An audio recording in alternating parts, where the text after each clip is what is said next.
ষষ্ঠবিংশ সাধু সোণ বৰিশৰ ৰজা। এজন চহকী বুঢ়াৰ কেইবাটাও পুতেক আছিল। ক্ৰমে বুঢ়াই আটাইকেইটাকে বিয়া কৰাই দিলে। মাথোন বাকী ৰল নুমলীয়াটো। অনেক চাই চিন্তি বুঢ়াই বিচাৰি খুচাৰি শেষত এঘৰত এজনী লখিমী যেন ছোৱালী পাই নুমলীয়া লৈ তাইক বিয়া কৰাই আনিলে। ছোৱালীজনী সঁচাকৈয়ে লখিমী আছিল। তাইক আনিবৰে পৰা বুঢ়াৰ ঘৰ আগতকৈও ধনে ধানে ভৰি পৰিল আৰু ঘৰত অপায় অমংগল, নৰিয়া পৰিয়াও নাইকিয়া হ'ল। কিন্তু এই দেখি বুঢ়াৰ পুৰোহিত বামুণৰ মনত বেজাৰ।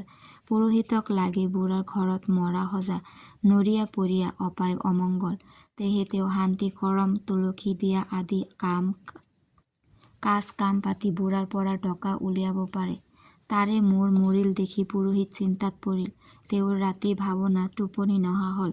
তেওঁৰ ঘৰখনত ল'ৰা ছোৱালী পোৱালী এবোজা বুঢ়াৰ ঘৰতে ওলমি কোনোমতে প্ৰৱৰ্তি আছিল। এতিয়া তাৰে ভিকাচন ভাগিবৰ আগন্তুক হৈছে দেখি বামুণৰ মনত মহা আতংক সোমাল।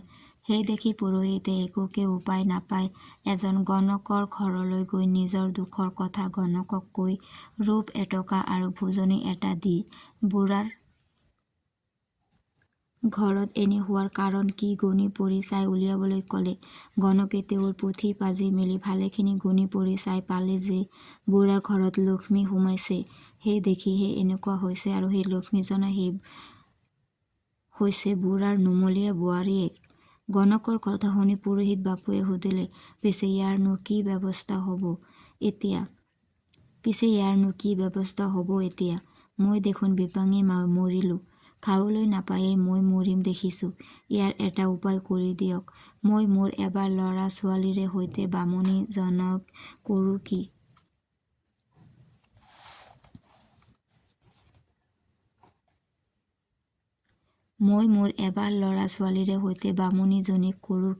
বামুণৰ আতংকৰ কথা শুনি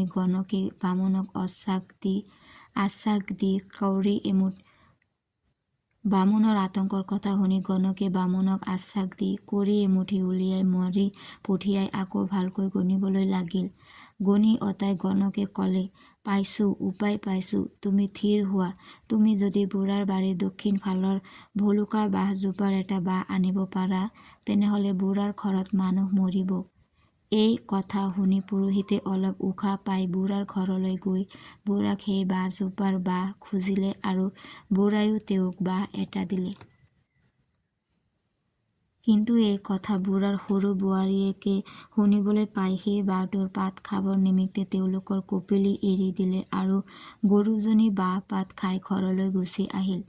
এইদৰে এমাহমান গ'ল। কিন্তু পুৰোহিত বামুণে আচৰিত মানিলে যে বুঢ়াৰ ঘৰত কাৰো নৰিয়াও নহ'ল। কোনো নমৰিলেও। মনৰ দুখ মনতে টোপোলা বান্ধি লৈ বামুণে আকৌ টুক কৰে গণকৰ ঘৰ ওলালগৈ। গণকে কি হ'ল, কিয় আকৌ আহিলা বুলি বামুণক সুধিলত বামুণে হুমুনিয়াহ কাঢ়ি ক'লে, কিনো কম, কিনো শুনিবা। আজি এমাহ হ'লহি আপুনি কোৱাৰ দৰে সেই বাঁহজোপাৰ পৰা বাঁহ এটাও আনিলোঁ। কিন্তু কটা কাৰো দেখোন একো নহ'ল। সিফালে খাবলৈ নাপাই মোৰ ঘৰত ল'ৰা ছোৱালী মখাৰ হাহাকাকা লাগিছে। মই কলৈ যাওঁ, কি কৰোঁ? এই কথা শুনি গণকে আচৰিত মানি আকৌ পুথি পাজি মেলিলে। কিছুপৰ গণি পঢ়ি চাই তেওঁ বামুণক ক'লে, এটা কথা হ'ল। বাঁহটোৰ পাত কপিলী গৰু এজনীয়ে খালে আৰু লক্ষ্মী সেই কপিলীৰ গাতে ৰ'ল। এতিয়া যদি তুমি গাইজনী বুঢ়াৰ ঘৰৰ পৰা আনিব পাৰা, তেনেহলে মোৰ কথা ফলিয়াব নে নফলিয়াই চাবা। গণকে এই বুলি ক'লত পুৰোহিতে আকৌ বুঢ়াৰ আগত ক'লেগৈ যে মোৰ এটা ল'ৰা উপজিছে, তাক গাখীৰ কিনি খুৱাবলৈ মোৰ শক্তি নাই। আপুনি যদি আপোনালোকৰ আশ্ৰিত দুখীয়া বামুণক মৰম কৰি কপিলী গাইজনী দিয়ে, তেন্তে দৰিদ্ৰ ব্ৰাহ্মণৰ সন্তানে গাখীৰ খায় জীয়ে। বামুণৰ কথা শুনি বুঢ়াই বাৰু নিয়ক বুলি কপিলী গাইজনী তেতিয়াই দি দিলে। এই কথাটো সৰু বোৱাৰীয়েকে শুনিবলৈ পাই লৰালৰিকৈ গৰুজনীৰ চকুৰ লোৰে তেওঁৰ ৰিহাৰ আঁচলৰ দহিকটা এডাল তিয়াই সেইডাল ৰিহাৰ আগত বান্ধি থৈ দিলে। এইবাৰো পুৰোহিত বামুণে গাইজনী লৈ গৈ মাহেক বাট চাই আছে, কিন্তু বুঢ়াৰ ঘৰত অপায় অমংগলৰ ঘামেই নাই। তেওঁ এনে দেখি চন মূৰ কৰি আকৌ গণকৰ কাষ পালেগৈ। গণকে আকৌ পুথি পাজি মেলিলে, আকৌ ধান এমুঠি লৈ হৈত কৰা ধৰম কৰা মংগল চাবলৈ লাগিল। কিছুমান পৰ গণি পৰি গণকে মাত লগালে, এটা কথা হ'ল, তুমি বুঢ়াৰ ঘৰৰ পৰা আনিবৰ সময়ত বুঢ়াৰ সৰু বোৱাৰীয়েকে তাইৰ ৰিহাৰ দহি কটা এডাল উলিয়াই সেই গৰুজনী চকুৰ লোৰে সেই দহি কটাডাল তিয়াই ৰিহাৰ আগত বান্ধি থলে। সেই দেখি লক্ষ্মী সেই ৰিহাখনতে ৰল। এতিয়া যদি তুমি সেই ৰিহাখন আনিব পাৰা, তেনেহলে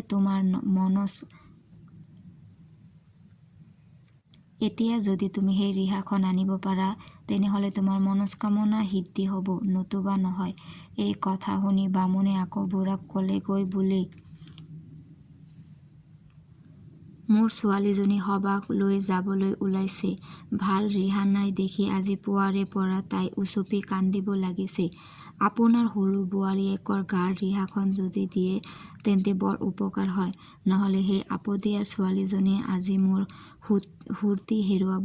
এই কথা শুনি বোৱাৰীয়েকে বামুণৰ টেঙৰালি ভালকৈ বুজিব পাৰি লৰালৰিকৈ সেই দহি কটাডাল খাই থৈ ৰিহাখন বামুণক দিলে। এইদৰে আৰু এমাহ গ'ল, তথাপি বুঢ়াৰ ঘৰত কোনো নমৰে, কাৰো নৰিয়া পৰিয়া নাহয়। বামুণ নিৰুপায়। এইবাৰ আৰু তেওঁৰ খং উঠিল। খঙত জ্বলি পকি আকৌ বামুণ লৰি গৈ গণকৰ ঘৰত ওলালগৈ। গণকক দেখিয়ে বামুণে জোক জোক কৰে ধৰিলে, বুজিছানে বোলো, তুমি বৰ মিছা কথা কোৱাহে। বাঁহ আনিবলৈ কলা বাঁহ আনিলোঁ, ৰিহা আনিবলৈ কলা ৰিহা আনিলোঁ, তথাপি দেখোন বুঢ়াৰ ঘৰত কাৰো মূৰৰ ছিগা চুলি এডালো সৰা নাই। কিবা তুমি পেংলাই কৰিছা নেকি? এনেবোৰ কথা ভাল নহয় বোলো। বামুণৰ কথা শুনি গণকো অবাক। কি কৰে, আকৌ পুথি পাজি মেলি মাটিত আগ পাতি গণিবলৈ লাগিল। গণি পৰি অতাই গণকে বামুণক ক'লে, মিছাতে মোৰ ওপৰত খং কৰিছা। মই গুণি পৰি ঠিক কথাকে কৈছিলোঁ। বুঢ়াৰ সেই বোৱাৰীয়েকে ৰিহাখন তোমাক দিয়াৰ আগতে তাৰ আগত থোৱা দহি কটাডাল খাই পেলালে। এতিয়া যদি কিবা এটা বুদ্ধি কৰি তাইক মাৰিব পাৰা, তেনেহলেহে তোমাৰ কাৰ্য সিদ্ধি হ'ব, নতুবা নহয়। নিশ্চয় জানিবা, তুমি আৰু মোৰ ওচৰলৈ নাহিবা। মোৰ আৰু গণিব পৰিবলৈ একো নাই। গণকৰ এই উত্তৰ শুনি বামুণে মুখ উন্দোলাই তাৰ পৰা উঠি গুচি আহিল। ইয়াৰ পিছত বামুণে অনেক চিন্তিলে। বুঢ়াৰ বোৱাৰীয়েকক মাৰিবলৈ একো এটা ভাল বুদ্ধি তেওঁৰ আৰু নোলায়। কিন্তু ভাবোতে ভাবোতে বামুণৰ মূৰৰ পৰা অন্তত ওলাল এটা বুদ্ধি। বুদ্ধিটো ওলালতে বামুণে বুঢ়াক ক'লেগৈ, আজি ৰাতি মই এটা বৰ ভয়ানক সামাজিক দেখিলোঁ। সামাজিকটো যতবাৰ মোৰ মনত পৰিছে, ততবাৰ মোৰ বুকুত খুন্দা মাৰি ধৰিছে। বুঢ়াই আস্তব্যস্তকৈ সুধিলে, কিনো সামাজিক কোৱাচোন? বামুণে ক'লে, ক'বলৈ আৰু নাই, বৰ দুঃস্বপ্ন, বৰ বেয়া সপোন। পুৱতিয়ে নিশা মোৰ শিতানতে বহি থকা থেকেৰাটো যেন বুঢ়া মানুহ এজনে মোৰ মূৰত হাত দি ক'লে, আজি বৰ কথা এটা সময় থাকোঁতেই তোমাক ক'বলৈ আহিলোঁ। তুমি যি ঘৰত বৰ চহকী মানুহৰ কুল পুৰোহিত, সেই ঘৰ মানুহৰ ঘৰত বৰ কুলক্ষণ এটা সোমালহি। তাৰ ফলত সেই মানুহ ঘৰ এতিয়া অতি শীঘ্ৰেই উজাৰ হয়। সেই কুলক্ষণটো বুঢ়াৰ সৰুজনী বোৱাৰীয়েক। তাই বৰ কুলক্ষণী শাখিনী, গজমূৰিয়নী তিৰোতা। তাই মানুহ ঘৰ খাবলৈহে আহিছে। সোনকালে তাইক নাতৰালে এনে ঘৰ মানুহৰ এতিয়া জয় পাতে ক্ষয় হ'ব। বুঢ়াই বামুণক সুধিলে, তেখেতেনো ইয়াৰ এটা উপায় নিদিলে নে? বামুণে ক'লে, এটা উপায় দিছে, যদি আপুনি কৰিব পাৰে, কিন্তু বৰ টান কাম। বুঢ়াই ক'লে, কৰিম, কোৱা। বামুণে ক'লে। তেওঁ ক'লে, যদি বুঢ়াই বোৱাৰীয়েকক কটাই পেলাব পাৰে,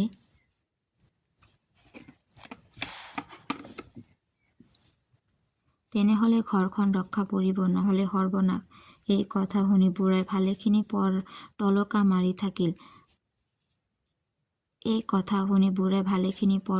মাৰি থাকি মনতে অনেক কথা গোপি গুণি থাকি মাত লগালে, কি কৰিম, ঘৰখন ৰক্ষা কৰাটোৱেহে মোৰ উচিত। এটাৰ লগতে ঘৰে গৰুৱা যোৱাটো উচিত নহয়। ঘৰ গৰুৱাহৰ নিমিত্তে লাগিলে এটা যোৱাটোৱেই ভাল। এই বুলি বুঢ়াই পুতেকহঁতক মতাই আনি পুৰোহিত বামুণে দেখা সপোনৰ কথা ক'লে। বাপেকৰ কথা শুনি পুতেকহঁতেও অনেক ভাবি চিন্তি সৰু বোৱাৰীয়েকক কটাই ঘৰখন ৰক্ষা কৰাটোকে থিৰ কৰিলে আৰু সেই কামৰ ভাৰ সিহঁতে সৰু বোৱাৰীয়েকৰ গিৰিয়েক আৰু সৰু ভায়েকৰ হাতত দিলে। বুঢ়াৰ সৰু পুতেকটো বৰ হোজা আৰু বাপেক আৰু ককায়েকহঁতৰ বাধ্য আছিল। সেই দেখি সি আপোন হাতেৰে ঘৈণীয়েকক কাটিবলৈ মান্তি হ'ল। বুঢ়াৰ সৰু পুতেকে ঘৈণীয়েকক কাটিবলৈ তাই নেদেখাকৈ দিনতে দা এখন ধাৰাই শোৱাপাটীৰ গাৰুৰ তলত থৈ দিলে। ৰাতি খাই বৈ গিৰিয়েক ঘৈণীয়েক পাটীত শুলে। ঘৈণীয়েকৰ টোপনি আহিল। গিৰিয়েকে ৰাতি দুপৰত উঠি লাহেকৈ গাৰুৰ তলৰ পৰা দাখন উলিয়াই লৈ ঘৈণীয়েকৰ ডিঙিত কোব মাৰি দিব খোজোতেই শোৱনি ঘৰটোৱে মাত লগালে, হে হে নাকাটিবা। হে হে নাকাটিবা, হে হে নাকাটিবা। তিনিবাৰ ঘৰটোৱে এইদৰে মাতিলত গিৰিয়েকে আচৰিত হৈ ঘৈণীয়েকক নাকাটি দুখন গাৰুৰ তলতে আকৌ সুমুৱাই থৈ শুই থাকিল। দাখন গাৰুৰ তলতে আকৌ সুমুৱাই থৈ শুই থাকিল। ৰাতি ৩ পৰ মানত আকৌ টোপনি ভাগিল। সি আকৌ লাহেকৈ উঠি দাখন লৈ টোপনিত লালকাল ঘৈণীয়েকৰ ডিঙিত কোব মাৰিবলৈ দাঙিলে। এনেতে ওচৰত জ্বলি থকা চাকিটোৱে মাত লগালে, হেৰ নাকাটিবা, নাকাটিবা, হেৰ নাকাটিবি, নাকাটিবি, নাকাটিবি। এইবাৰ ঘৈণীয়েকে সাৰ পাই চকু মেলিলে। তাই দেখিলে গিৰিয়েকৰ হাতত চোকা কপিদাখন জিলিকি আছে। কি কৰা, কি কৰা বুলি খপকৰে শোৱাপাটীৰ পৰা উঠি গিৰিয়েকৰ হাতত ধৰিলে। গিৰিয়েকে উত্তৰ দিলে, তোক কাটিবলৈ ধৰিছিলোঁ দুবাৰ, প্ৰথমবাৰ ঘৰটোৱে হাক দিলতহে ধমকি ৰলোঁ। ঘৈণীয়েকে ক'লে, মোৰ অপৰাধ কি? গিৰিয়েকে উত্তৰ দিলে, একো অপৰাধ কৰা নাই, কিন্তু বোপাই আৰু ককাইহঁতে তোক কাটিবলৈ মোক হুকুম দিয়াৰ বাবেহে কাটিব খুজিছিলোঁ। ইয়াৰ পিছত ঘৈণীয়েকে গিৰিয়েকৰ হাতৰ পৰা দাখন কাঢ়ি নি তাক সুধি সকলো কথা জানি লৈ ক'লে, আপুনি মোক নাকাটিব, মই নিৰ্দোষী।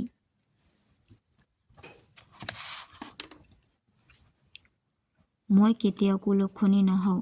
পুৰোহিত বামুণৰ উপাৰ্জনৰ বাটত মই কাঁইট হৈছোঁ দেখি সি চক্ৰান্ত কৰি মিছাকৈয়ে মোৰ শহুৰ আৰু জেঠালহঁতক এইদৰে বুজাই মোক বুদ্ধি তাৰ বাট মোকোলাই ল'বলৈ চেষ্টা কৰিছে। আপুনিও আচল কথাটো নুবুজিহে এনে অন্যায় কামটো কৰি পাপীয়া হ'বলৈ হৈ গৈছিল। মোক কাটিব নালাগে, আহক আমি এই ঘৰৰ পৰা ওলাই গুচি যাওঁগৈহক। তেওঁলোকে সুখেৰে খাই মেলি থাকক। তেওঁলোকে সুখেৰে খাই মেলি থাকক। ঘৈণীয়েকৰ কথাত গিৰিয়েক মান্তি হ'লত তেতিয়াই দুয়ো সেই ঘৰৰ পৰা ওলাই গুচি গ'ল। ঘৈণীয়েকে লগত এডাল জৰী আৰু এখন জালৰ বাহিৰে আন একো লোৱা নাছিল। গিৰিয়েক ঘৈণীয়েক দুয়ো গৈ এখন অটব্য অৰণ্যত সোমালগৈ। গোটেই দিনটো ফুৰি ফুৰি দুয়োৰো বৰ ভাগৰ লাগিছিল। ঘৈণীয়েক সৰ্বগা আছিল। সেই দেখি তাই এজোপা গছৰ তলত বহিলগৈ। ঈশ্বৰৰ ইচ্ছাত তাইৰ তেতিয়াই তাতে প্ৰসৱ বেদনা হ'ল আৰু তাই এটি ল'ৰাৰ প্ৰসৱ কৰিলে। ল'ৰাটি প্ৰসৱ হোৱাৰ পিছত তাইৰ বৰকৈ পিয়াহ লাগিল।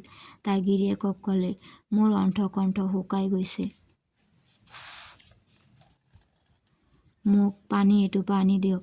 গিৰিয়েকে ওচৰত পানী বিচাৰি নাপাই এজোপা গছত উঠি চাৰিওফালে চাই দেখিলে যে বহুত দূৰত বিল এখন আছে। বিলখন দেখিবলৈ পাই সি ঘৈণীয়েকক ক'লে, সৌফালে দূৰত এখন বিল দেখিবলৈ পাইছোঁ, যাওঁ তাৰে পৰা পানী লৈ আহোঁগৈ। এইবুলি সি ঘৈণীয়েকক তাতে এৰি পানী আনিবলৈ গ'ল। কিছুমান বেলিৰ মূৰত সি বিলখন পাই দেখিলে যে তাত এটা ৩ ঠুটীয়া চৰাই আছে। সেই চৰাইটোৱে তাক দেখি ক'লে, ৩ ঠোঁটেৰে মাছ খাওঁ, কিৰূপে জীওঁ? চৰাইটোৰ এই কথা শুনি সেই মানুহটোৱে ভাবিলে যে ই এটা প্ৰাণীয়ে যদি ৩ ঠোঁটেৰে মাছ খায়ো জীয়াই থাকিব নোৱাৰে, তেনেহ'লে আমি আজি দুটাৰ মাজত ৩টা হ'লো, আমি নো ৩টা কেনেকৈ জীম? ইয়াকে ভাবি সি আৰু তাৰ পৰা উভতি নাহি সেই পিনেই গুচি গ'ল। গৈ এখন দেশ পাই সি এক বামুণৰ ঘৰত হালোৱা হৈ ৰ'লগৈ। ইফালে ঘৈণীয়েকে গাৰ বিচেষ্টাত গছৰ তলত পানী পানী কৰি গিৰিয়েকলৈ বাট চাই আমনি লাগি গিৰিয়েক বহুত পৰতো উভতি নহা দেখি কেঁচুৱা কোলাত লৈ নিজেই লাহে লাহে গিৰিয়েকে যোৱা বাটেদি যাবলৈ ধৰিলে। গৈ সেই বিলখন পাই দেখিলে যে তাত ৩ ভুটীয়া চৰাই এটা আছে। তাইক চৰাইটোৱে দেখা মাত্ৰকে মাত লগালে, তিনি ঠোঁটেৰে মাছ খাওঁ, কিৰূপে জীও। এই বুলি 3বাৰ চৰাইটোৱে মাতিলত সেই কথা শুনি ঘৈণীয়েকে বুজিলে যে তাইৰ অজলা গিৰিয়েকে এই চৰাইটোৰ কথা শুনিহে 3টা প্ৰাণী পুহিবৰ ভয়ত কৰবালৈ গুচি গল। ইয়াকে ভাবি তাই হুক কৰি সেই বিলৰে চলুক চেৰেক পানী খাই তাতে গা পা ধুই অলপ জিৰাই হতাই লৈ তাইৰ লগত জালখনেৰে সেই চৰাইটো ধৰি লৈ লাহে লাহে তাৰ পৰা গুচি গল। তাই দুখে কষ্টে গৈ গৈ এক ৰজাৰ মালিনীৰ ঘৰ পালেগৈ। মালিনীয়ে তাইৰ দুখপতীয়া নিৰাশ্ৰয়ক আশ্ৰয় দি তাইক নিজৰ ঘৰতে মৰম বেথা কৰি ৰাখিলে।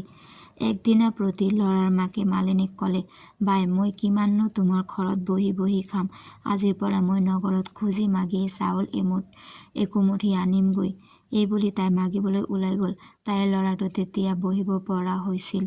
সেই দেখি তাই ল'ৰাটোক মালিনীৰ ওচৰত বহুৱাই থৈ মালিনীক কৈ গল, বাই, মোৰ ল'ৰাটো চাবা। মাক গলত ল'ৰাটোৱে হাতেৰে খুচৰি খুচৰি মাটি খাবলৈ ধৰিলে। এনেতে ল'ৰাটোৰ ফালে মালিনীৰ এবাৰ চকু পৰিলত মালিনীয়ে দেখিলে যে সি যিবোৰ মাটি মুখৰ পৰা উকলিয়াই দিছে সেইবোৰ একোচেকুৰা সোণ হৈ ওলাইছে। মালিনীয়ে এই কথা দেখি আচৰিত হল। তাই ভাবিলে, এইটোতো বঢ়িয়া কথা। ল'ৰাটো যদি সদায় মই মোৰ লগত ৰাখি থওঁ তেন্তে মই সদায় এইদৰে তাৰ পৰা সোণ পাম। তাৰ মাক আজি আছে কাইলৈ নাই, এতেকে ল'ৰাটো ৰাখি থব লাগিব। ইয়াকে ভাবি মালিনীয়ে ল'ৰাটোক কোলাত লৈ বৰকৈ মৰম কৰি গুৰ চেলেকাবলৈ ধৰিলে। গুৰ চেলেকিবলৈ পাই ল'ৰাটোৱে মালিনীৰ কোলাৰ পৰা ননমাই হল। এনেতে ল'ৰাটোৰ মাক ওলালহি। মাকে ল'ৰাটোক মালিনীৰ কোলাৰ পৰা আনিব নোৱাৰিলে আৰু মালিনী তেনে হোৱা দেখি চল পাই তাৰ মাকক দহদহীয়াকৈ ক'লে যে এইটো মোৰহে ল'ৰা, তোৰ নহয়। ল'ৰাটোৰ নিমিত্তে লাহে লাহে মালিনীৰ আৰু ল'ৰাৰ মাকৰ মাজত বৰ দ্বন্দ্ব লাগিল। মালিনীয়ে বোলে সেইটো তাইৰ নিজৰ ল'ৰা আৰু ল'ৰাৰ আচল মাক নিৰুপায় হৈ সেই দেশৰ ৰজাৰ ওচৰ পালেগৈ আৰু তাই ৰজাৰ আগত মালিনীৰ ওপৰত গোচৰ তুলিলে। ৰজাই পাত্ৰমন্ত্ৰী সভাসদ সকলোৰে সৈতে বৰচৰাত বহি গোচৰ সুধি একোকে ঠিক কৰিব নোৱাৰি বিমোৰত পৰিল। অন্তত মন্ত্ৰীয়ে ক'লে, স্বৰ্গদেৱ, এটা কাম কৰা যাওক, ল'ৰাটো সিহঁতৰ আগতে বহুৱাই দিয়া হওক। ল'ৰাটো দেখি দুয়োজনীৰ ভিতৰত যিজনীৰ পিয়া ওলাব সেইজনীয়ে তাইৰ আচল মাক। মন্ত্ৰীৰ কথামতে কৰা হলত দেখা গল ল'ৰাটোৰ আচল মাকৰ পিয়া ওলাই তাইৰ বুকুৰ হাত তৰপ কাপোৰ তিতি গৈছে। আৰু মালিনীৰ কাপোৰ শুকান। ইয়াকে দেখি ৰজাই তেতিয়া আচল মাকক ল'ৰাটো দি দিলে। মাকে হেৰুৱা মাণিক পুতেকক পাই ৰজাক আশীৰ্বাদ দি গুচি গল আৰু সেই নগৰৰে এঘৰ মানুহৰ ঘৰত আশ্ৰয় লৈ থাকিলগৈ।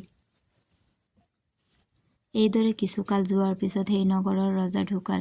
ৰজাৰ ল'ৰা নাছিল। সেই দেখি পাত্ৰমন্ত্ৰীসকলে ৰজা পাতিবলৈ ৰজাৰ যোগ্য সুলক্ষণীয়া ল'ৰা এটা বিচাৰিবলৈ ধৰি সেই ল'ৰাটোকে যেনে দেখি আনি সিংহাসনত বহুৱাই ৰজা পাতি সেৱা কৰিলে আৰু মাককো নি ৰাজঘৰত থলে। ল'ৰাটোৰ নাম সোণবৰিশৰ ৰজা হল। একদিনা প্ৰতি সোণবৰিশৰ ৰজাই মাকক সুধিলে, আই, মোৰনো বোপাই নাই নে? মাকে উত্তৰ দিলে, আছিল, কিন্তু তেওঁ কলৈ গল কব নোৱাৰো। এইবুলি মাকে পুতেকৰ আগত তেওঁলোকৰ আগৰ পৰা গুৰিলৈকে সকলো বিক্ৰান্ত কলে। মাকে সোণবৰিশৰ ৰজাক ক'লে, তুমি এটা পুখুৰী খনাও বুলি ৰাজ্যত জাননী দি কোৱা যে যি পুখুৰী খানিবলৈ আহিব মানুহটোৱে প্ৰতি 10 অনাকৈ পইচা আৰু এমহাকৈ সোণ দিয়া যাব। ৰাজমাওৰ কথামতে সোণবৰিশৰ ৰজাই জাননী দিলত অনেক পুখুৰী খানিবলৈ আহিল। ৰজাৰ মাকে পুখুৰীৰ পাৰতে সেই 3 ঠেউটীয়া চৰাইটো বন্ধাই থৈ কটুৱালক ক'লে, যি এই চৰাইটোৰ মাত শুনি কোৰৰ নালত মূৰ থৈ ৰজাৰ বেজাৰ কৰিব তাকে মোৰ ওচৰলৈ ধৰি লৈ আহিবি। যি বামুণৰ ঘৰত সোণবৰিশৰ বাপেকে হালোৱা হৈ থাকিল, সেই বামুণে ৰজাই পুখুৰী খনোৱা আৰু খানিবলৈ গলে পইচা আৰু সোণ দিয়া কথা শুনি তেওঁৰ হালোৱাটোকো পুখুৰী খানিবলৈ পঠিয়াই দিলে। সেই হালোৱাই পুখুৰী খানিবলৈ আহি তাতে সেই 3 ঠুটীয়া চৰাইটো দেখি আৰু তাৰ মাত শুনি তাৰ আগৰ কথা মনত পৰি কোৰৰ নালত মূৰ দি বেজাৰ কৰিবলৈ ধৰিলত। ৰজাৰ কটুৱালে তাক ধৰি আনি ৰাজমাওৰ আগত দিলেহি। ৰজাৰ মাকে তাক দেখিয়েই চিনি পাই তাক ভিতৰলৈ নি ভাত পানী খুৱাই নিজৰ চিনাকি দি সকলো কথা কলত। সি আনন্দতে কান্দি পেলালে। ৰজাৰ মাকে তেতিয়া গিৰিয়েকক ক'লে, মোক কুলক্ষণী বুলি কাটিবলৈ তোমাক লগাই দিয়াসকলৰ এতিয়া বিচাৰ লোৱা। ইয়াৰ পিছত সোণবৰিকৈ উঠি ৰজা হৈ বাপেককে বহি ৰজা পাতিলে আৰু আগৰ ঘৰত মানুহৰ বিচাৰ খোচাৰ কৰি ইয়াকে পালে যে সকলো ধ্বংস হৈ মৰি সজি ঢুকাল। মাত্ৰকে ককায়েক এটা আছে। বাপেকৰ ককায়েকক সোণবৰিখে অনাই নিজৰ লগতে ভালকৈ ৰাখিলে আৰু সেই পুৰোহিত বামুণ আৰু গণকক ধৰাই আনি শূলত দিয়ালে।